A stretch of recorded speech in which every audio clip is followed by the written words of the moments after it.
ሰላም ቤተሰቦቼ እንዴት ናችሁ? እንግዲህ ዛሬ የምንመለከተው የሰሞኑ የማንቸስተር ዩናይትድ ውጤትን በተመለከተ ነው ማለት ነው። ማለትም መጨረሻ ጨዋታ ላይ በተሸነፈበት ጨዋታ ማለት ነው። በሊድሱ ያሳየው ፐርፎርማንስ ከረፍት በኋላ የተሻለ ቢሆንም ከረፍት በፊት ግን በጣም ጥያቄ የሚያስነሳበት ነው ማለት ነው። እንግዲህ እንዴት ተጫዋቹና አሰልጣኙ እንዴት ነው አመቱን የሚጨርሱት የሚለው ነገር በጣም አሳሳቢ ነው የሚሆነው። የሰሞኑ ውጤት ደጋፊውን እንግዲህ ለሁለት እየከፈለ የመጣ ይመስላል። ማይክል ካሪክ ይቆይ ወይስ ደግሞ ማይክል ካሪክ በሌላ በትልቅ አሰልጣኝ በዋንጫ አሰልጣኝ መተካት አለበት የሚለውን እንግዲህ የማንቸስተር ዩናይትድ ደጋፊዎች ለሁለት የከፈለ ጉዳይ ሆነዋል ማለት ነው። መጨረሻ ከቼልሲ ጋር በሚያደርገው የእንግሊዝ ፕሪሚየር ሊግ ጨዋታ እንግዲህ የቻምፒየንስ ሊግ ቦታውን ለማጠናቀቅ በጣም አስፈላጊ የሆነ ጨዋታ ነው የምንጠብቀው። ቁልፍ ተጫዋቾቹ ጉዳት ላይ አይደሉም፣ በሙሉ ፐርፎርማንስ ላይ ይገኛሉ እና እንዴት ነው ቁልፍ ተጫዋቾቹ የሚመለከታቸው? እንዴት ነው የሚጠቀምባቸው?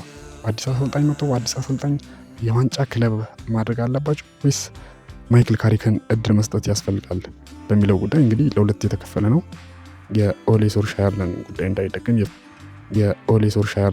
እንዳይደገም የፈሩ ይመስለኛል የማንቸስተር ዩናይትድ ደጋፊዎች ማለት ነው።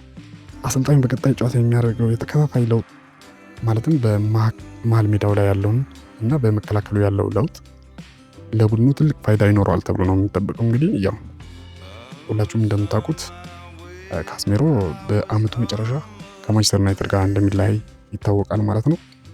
ኦልድ ትራፎርድን ለቆ ይወጣል ተብሎ ነው የሚጠበቀው። እንግዲህ እሱም ቦታ እንዴት መሸፈን ይቻላል የሚለው ነገርም እጅግ በጣም አጠያቂ ነው። እሱ እንዳለ ሆኖ አሁን ማይክል ካሪክ በዩናይትድ መቆየት አለበት ወይስ በአዲስ አሰልጣኝ መተካት አለበት የሚለው እንግዲህ የማንቸስተር ደጋፊዎች በዚህ ላይ አስተያየት ልትሰጡበት ትችላላችሁ። የሰሞኑን ውጤት በተመለከተ እንግዲህ 4 ውስጥ አሁን ላይ ባለው 5 ውስጥ ገብቶ ለመጨረስ ምን ያስፈልጋል?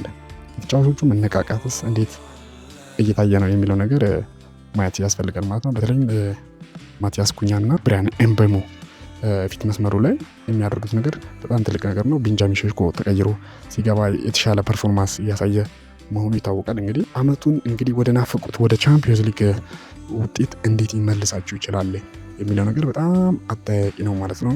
በጣም እንዴት ነው ወደ ቻምፒየንስ ሊግ መመለስ የሚችሉት? የማንቸስተር ደጋፊዎች እጅግ ወደ ናፈቁት ወደ ኃያልነታቸው እንዴትስ ነው መመለስ የሚችሉት?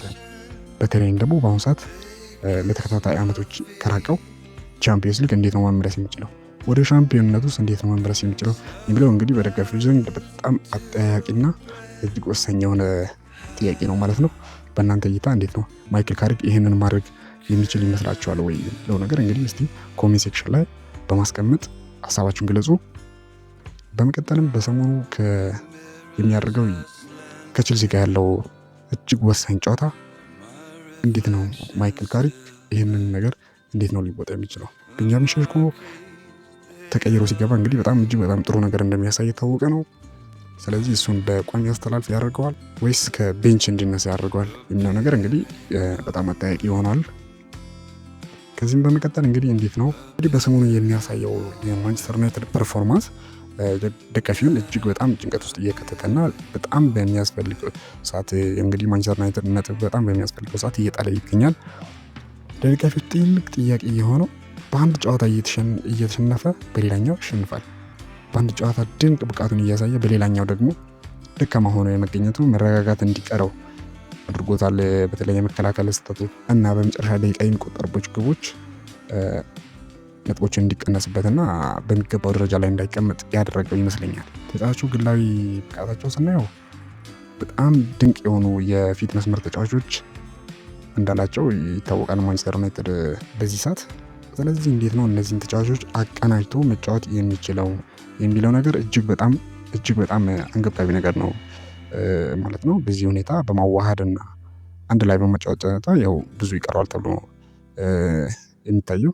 አሰልጣኙ በቀጣይ ጨዋታ ላይ የሚያደርገው የታክቲክ ለውጥ ቡድኑን እንዴት አድርጎ ሊቀይረው ይችላል? የቡድኑ ዕጣ ፈንታ ይወስናል። ዩናይትድ ወደ አውሮፓ መድረክ ለመመለስ ካለው ግብ አንጻር የቀጣዩ ሳምንት ጨዋታ እጅግ ወሳኝ እንደሆነ ደጋፊ በአሁኑ ሰዓት እየጠበቀው ያለው ሁኔታ ነገር ይሄን ነው ማለት ነው። ስለዚህ የዩናይትድ ደጋፊዎች ኦልትራፎርድ የድል ምሽት ለማድረግ ቢፈልጉ ቡድኑ የሜዳው የሚያሳየው ውጤት ግን ተለዋዋጭ ሆኖ አስቸግሯቸዋል ማለት ነው። እንዴት ነው በእናንተ እይታ የማንቸስተር ዩናይትድ የቀድሞ ግርማ ሞገሱን ለመመለስ ማይክል ካሪክ ወሳኙ ሰው ነው ወይ ብላችሁ ታምናላችሁ ወይ? እስቲ ኮሜንት ሴክሽን ላይ አስቀምጡልኝ። አሰልጣኙ መቀየር አለባቸው ወይስ እድል ሊሰጣቸው ይገባል የሚለው ነገር ማየት ያስፈልጋል። ኮሜንት ላይ አስቀምጡልኝ። ላይክ፣ ሼር፣ ሰብስክራይብ በማድረግ ተባበሩኝ። አመሰግናለሁ።